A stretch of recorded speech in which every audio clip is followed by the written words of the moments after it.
ગુજરાત ભરમાં પથરાયેલ સૌ વિદ્યાર્થી મિત્રો,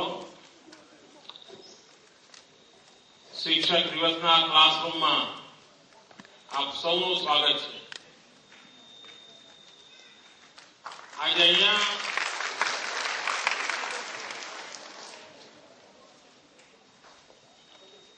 હમણાં તમે એક સીડી નિહાળી ગુજરાત ક્વિઝ કોમ્પિટિશન માટે. ગયે વર્ષે આપણે આ કાર્યક્રમ સ્વર્ણિમ જયંતિ નિમિત્તે રાજ્ય પૂરતો સીમિત રાખ્યો હતો. હવે કાર્યક્રમને દેશવ્યાપી આંતરરાષ્ટ્રીય સ્તરે પણ લઈ જવાનો ઈરાદો છે. વિશ્વભરમાં પથરાયેલા કોઈ પણ નાગરિક જેને ગુજરાત વિશે જિજ્ઞાસા છે, જેની પાસે ગુજરાતની માહિતી છે, જેને ભરોસો છે કે ગુજરાતના ઇતિહાસ વિશે, ગુજરાતની ભૂગોળ વિશે, ગુજરાતના પર્યાવરણ બાબતમાં, ગુજરાતના વાઇલ્ડ લાઇફ બાબતમાં, ગુજરાતના પુરાતત્વ બાબતમાં જે કંઈ એની પાસે માહિતી છે એના આધારે સ્પર્ધામાં ભાગ લે અને ટેકનોલોજીની વ્યવસ્થા જ એવી છે કે એનું રેન્કિંગ કર્યા કરશે અને એમાં જે લોકો વિજેતા થશે એમને ગુજરાત દર્શન ઇનામ રૂપે આપવામાં આવશે. રમેશભાઈ પરમાર, હું ધોરણ 6 માં અભ્યાસ કરું છું.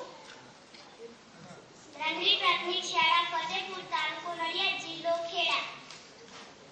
મારો પ્રશ્ન છે કે આપ શ્રીને અમારા જેવા બાળકો સાથે બાળક જેવું થવું ગમે?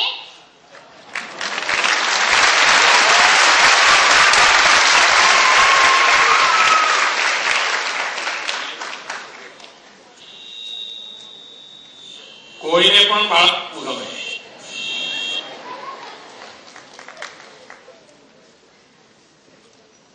બાળપણની જે નિર્દોષતા છે,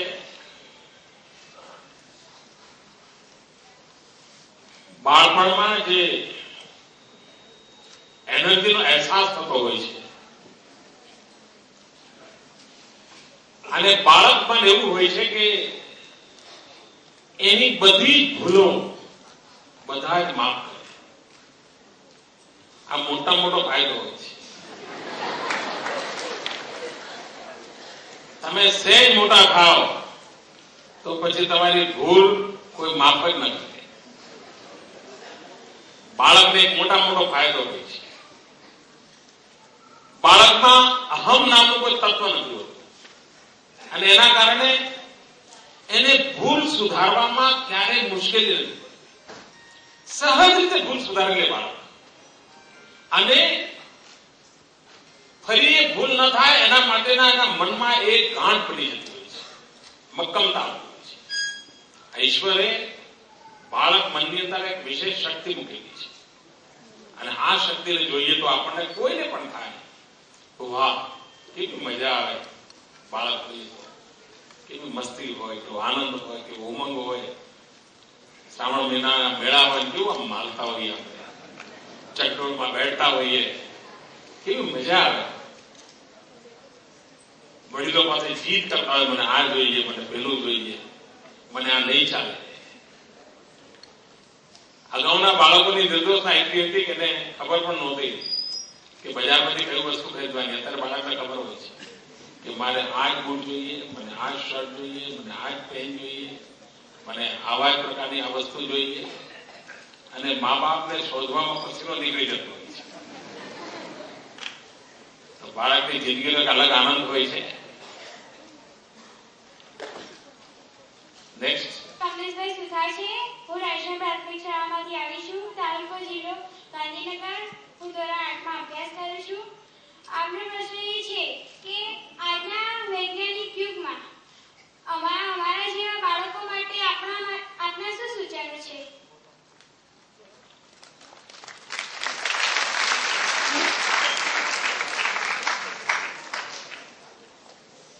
સૌથી પહેલી જીવનની જરૂરિયાત હોય છે જિજ્ઞાસા.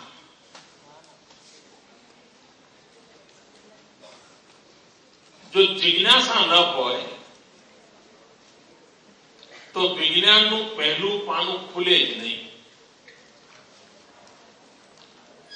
કંઈ પણ જોઈએ કે પ્રશ્ન ઉઠો છે, આમ કેમ? રાત થાય દિવસ થાય તો પ્રશ્ન ઉઠો છે કે રાત કેમ પડી અને દિવસ કેમ થયો? રાત ક્યાં જતી રહી, દિવસ ક્યાંથી આવ્યો? પ્રશ્ન ઉઠવો જોઈએ. અને જો જેના મનમાં જિજ્ઞાસા હોય, આમ કેમ થયું?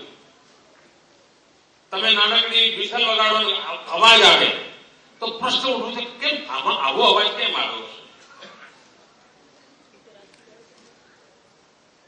આપણા ઘર પાસેથી કાર જતી હોય, આપણા મનમાં વિચાર આવે છે, આ કાર કેવી રીતે ચાલી હશે? કોઈ પણ ચીજ જોઈએ તો જિજ્ઞાસા પેદા થાય તો વિજ્ઞાન તરફ જવા માટેનું મન તૈયાર થતું છે. મોટા ભાગના લોકો એવા હોય છે કે જે વસ્તુ હોય વાપર્યા કરે, બધું વાપરે, પણ આ કેમ થતું હશે એના તરફ એનું ધ્યાન બહુ ઓછું હોય છે. વિદ્યાર્થીને માટે જિજ્ઞાસા ખૂબ આવશ્યક, અનિવાર્ય એક શક્તિ છે. અનેક લોકો હશે જેમણે સફરજનને પડતું જોયું હશે. અનેક લોકોએ જોયું હશે. એમને ખબર પડી હશે કે આ સફરજન આમ પડ્યું, પણ ન્યૂટન હતો, એના મનમાં પ્રશ્ન ઉઠ્યો કે આમ નીચે કેમ પડ્યું, ઉપર કેમ ના ગયું? અને એમાંથી સિદ્ધાંતો શોધાયા. દરેકમાં ભાઈ હાઉ આ વિજ્ઞાનને સમજવા માટે અનિવાર્ય હોય છે. અને તેથી વિદ્યાર્થી મનની અંદર જિજ્ઞાસા હોવી જ જોઈએ. કોઈ તમને કહે કે અટકવું ના જોઈએ, તરત જ પેટા પ્રશ્ન હોય કે પણ આમ કેમ ના? જો જિજ્ઞાસાનો ભાવને, અને મારી શિક્ષક મિત્રોને પણ વિનંતી છે કે બાળકમાં જિજ્ઞાસા વૃત્તિને સતત જાગૃત રાખવી જોઈએ. એક નાના છોડને પાણી પાઈને મોટો કરીએ છીએ એમ એની જિજ્ઞાસા વૃત્તિને સતત ખાતર પાણી આપીને એનો વિકાસ કરવો જોઈએ. અને માનીને ચાલજો કે કોઈ બાળકમાં જિજ્ઞાસા છે એનો અર્થ એ નથી કે આપણી પરીક્ષા કરે છે. કોઈ બાળકમાં જિજ્ઞાસા છે એનો અર્થ એ થયો કે તમારો ઉત્તમ વિદ્યાર્થી બનવાની સંભાવના પડી છે. અને જે શિક્ષક બાળકની જિજ્ઞાસાને સમજી શકે અને સંભાળે, કોઈ જરૂરી નથી બધા જ સવાલોના જવાબ આવડે આપણને, અને એમાં કોઈ સંકોચ ના કરવો જોઈએ. આપણે એમને કહેવું જોઈએ કે એ કામ કરીશું, આવતીકાલે આપણે ફરી મળીશું અને તારા પ્રશ્નની વિગતે ચર્ચા કરીશું. એને એમ કહેવાની જરૂર નથી મને આવડતું નથી, પણ એને એટલું તો કહી શકીએ તારો પ્રશ્ન ખૂબ મહત્વનો છે, આપણે જરૂર આવતીકાલે તારા પ્રશ્ન અંગે ચર્ચા કરીશું અને તેનું વિસ્તૃત માહિતી આપીશ. મહેરબાની કરીને મને આવડે છે બ્રહ્મા ખોટો જવાબ ના આપીએ, નહીં તો બાળકની શિક્ષક માટે એટલી બધી શ્રદ્ધા હોય છે કે એકવાર એના મગજમાં જો ખોટું રજીસ્ટર થઈ ગયું તો બીજા 15 શિક્ષકો આવે તો પણ પેલું જશે નહીં. તેથી એની જિજ્ઞાસાને પોષક એવો આપણો વ્યવહાર હોય, એની જિજ્ઞાસાને પૂરક આપણો વ્યવહાર હોય, અને એની જિજ્ઞાસાને ક્યાંય દબાવી દેવાની કોશિશ ન થાય. મારી પરીક્ષા શું કરવા લે તને આટલી ખબર નથી પડતી અને નકારાત્મક ન કરીએ, જિજ્ઞાસાને હંમેશા પ્રોત્સાહન આપીએ. અને મારી વિદ્યાર્થી મિત્રોને વિનંતી છે, સતત જિજ્ઞાસા, વાય, હાઉ, આમ કેમ, શા માટે, કેવી રીતે આપણા મનમાં રમવું જ જોઈએ, તો વિજ્ઞાનને સમજવા માટેના બધા રસ્તા ખુલી જશે. નમસ્તે, હું વેદાંત પ્રકાશભાઈ દવે ધોરણ 6 માં અભ્યાસ કરું છું. હું ગળકોતળી પ્રાથમિક શાળા તાલુકો બાબરા જિલ્લા અમરેલીમાંથી આવું છું. હું તમને એક પ્રશ્ન પૂછવા માંગુ છું કે સારા નાગરિક બનવા રમતગમતનું કેટલું મહત્વ કહેવાય?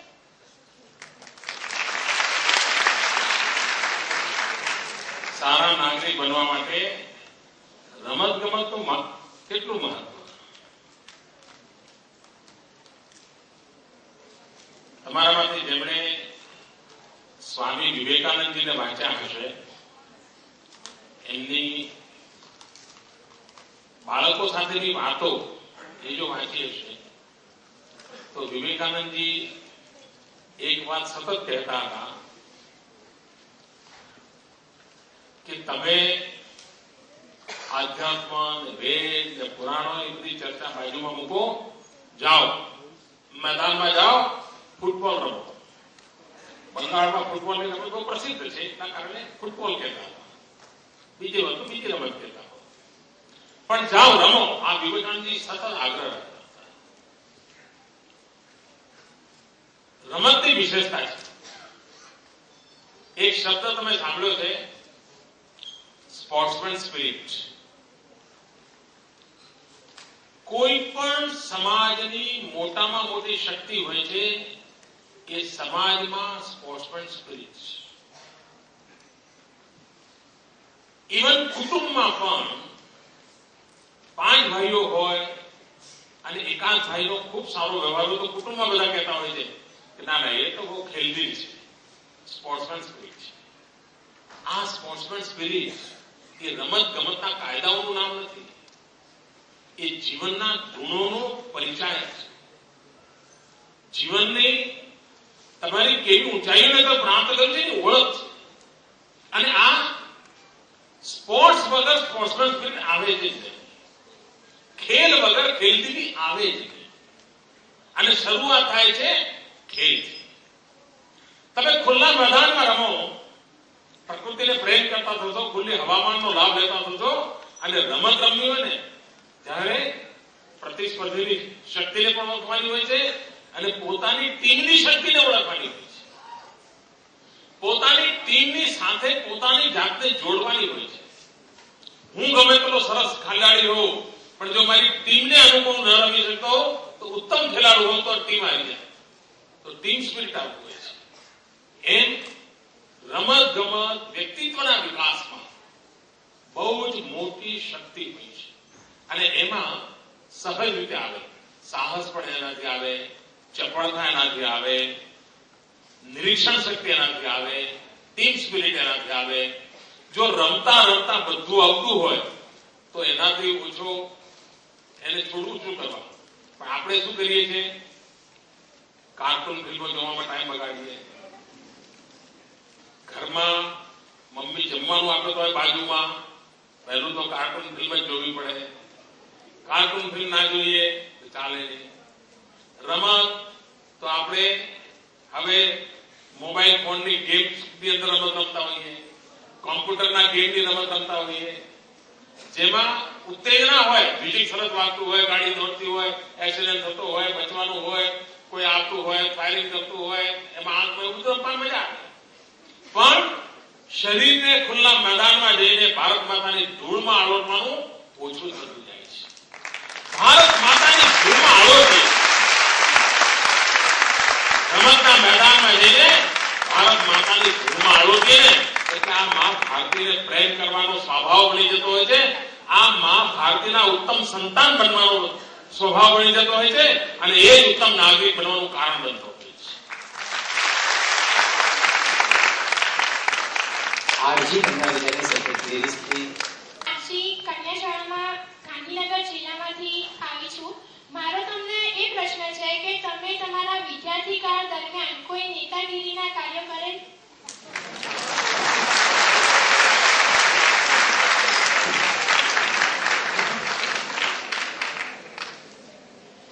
આપણે ત્યાં નેતાગીરી શબ્દ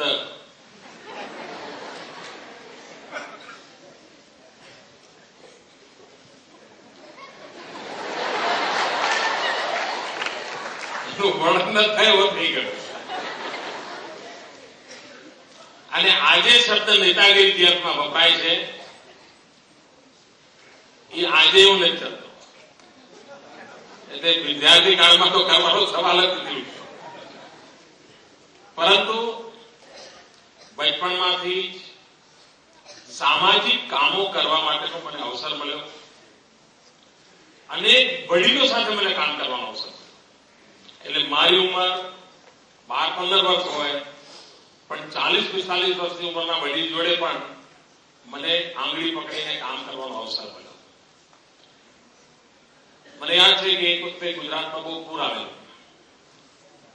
અને એ વખતે તો નર્મદામાં જયારે પૂર આવે એટલે ભરૂચ જિલ્લામાં હાહાકાર થઈ જતો. ત્યારે હું શાળામાં ભણતો. તો અમે બધા મિત્રોએ નક્કી કર્યું કે આપણે જન્માષ્ટમીના મેળામાં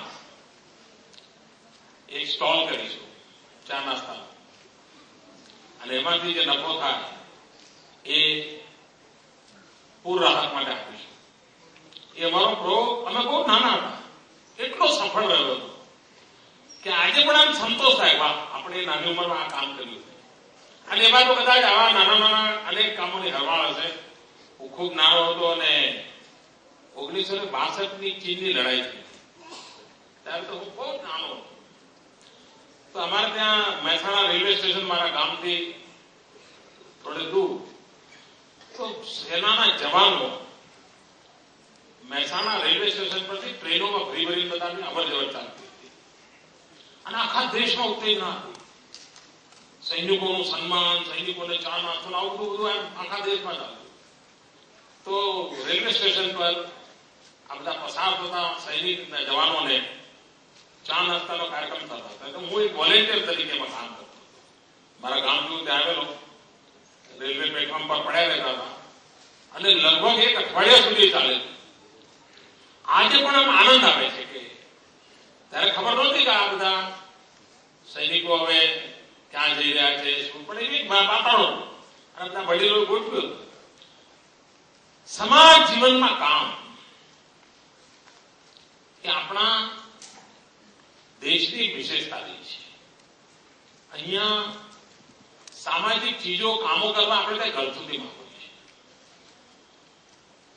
અને આપણે ત્યાં સામાજિક કામોને કારણે એક મોટું આપણું સામાજિક બંધારણ બન્યું છે. મને સ્મરણ છે, હું જયારે ભૂકંપ આવ્યો ગુજરાતમાં આપણે ત્યાં 2001માં, એ વખતે કચ્છમાં આવ્યો હતો. કામ બહુ તો દિલ્હી રહેતો હતો, પણ ભૂકંપ આવેલો આવ્યો અને ત્યાં જ હું એક ગામડામાં રહેતો હતો ને જે કંઈ મારાથી થાય બધું કરતો હતો. એ વખતે વિદેશના લોકો બધા અહીંયા સેવા કરવા માટે આવેલા, ભૂકંપ પીડિતોને મદદ આપેલા અને એ લોકો પોતાની રીતે બધા સાધનો લઈને આવેલા, ટેન્ટ બનાવીને રહેતા હતા અને સાંજે 5-6 વાગે એટલે પાછા આવી જાય અને સ્નાન વગેરે કરીને પોતે બીજા કામમાં પ્રોપર દિવસ દરમિયાન બહુ કામ કરે. તો હું એમાં વિદેશી ટીમને મળવા ગયો અને વાતો કરું કે એનો અનુભવ શું છે. તો એક વિદેશી ટીમને હું મળવા ગયો, સ્પેનિશ લોકો હતા. મેં પૂછ્યું કે આપ આવ્યા છો, અનેક દેશોમાં જાઓ છો, તો અનુભવ શું છે? એ કે અમે છેલ્લે ટર્કીમાં ભૂકંપ આવ્યો તો ત્યાંથી આવીએ છીએ, ત્યાં જઈને આવ્યા છીએ. અહીંયા તમને શું લાગે છે? એ કે ભાઈ આ તમારો સમાજ બહુ વિશિષ્ટ છે. અમે બીજા દેશોમાં ક્યાંય ભૂકંપ આવ્યો ગયા હોઈએ તો કાં યુનિસેફ વાળા ત્યાં હોય, કાં WHO વાળા હોય, કાં રેડક્રોસ વાળા હોય. આ 3 થી 4 જ સંસ્થા હોય. અહીંયા તો ભાઈ જોઈ લે કે દરેક ગલી મોહલ્લામાં કોઈ સંસ્થા નથી. દરેક ગલી મોહલ્લામાં કોઈ રસોડું ચાલે છે, કોઈ કામ કરે છે, કોઈ બોર્ડ લગાવીને કોઈ દવા આપે છે, કોઈને ફિઝિયોથેરાપીની સેવા કરે છે, કોઈ કાટમાળ ખસેડે છે. આટલા બધા સામાજિક સંગઠનો હોય એવું દ્રશ્ય જ મેં જોયું. આપણા દેશની આ શક્તિ છે, આપણી આ પરંપરાની શક્તિ છે. મને બચપણમાં આવા ખૂબ કામો કરવાનો અવસર મળ્યો છે.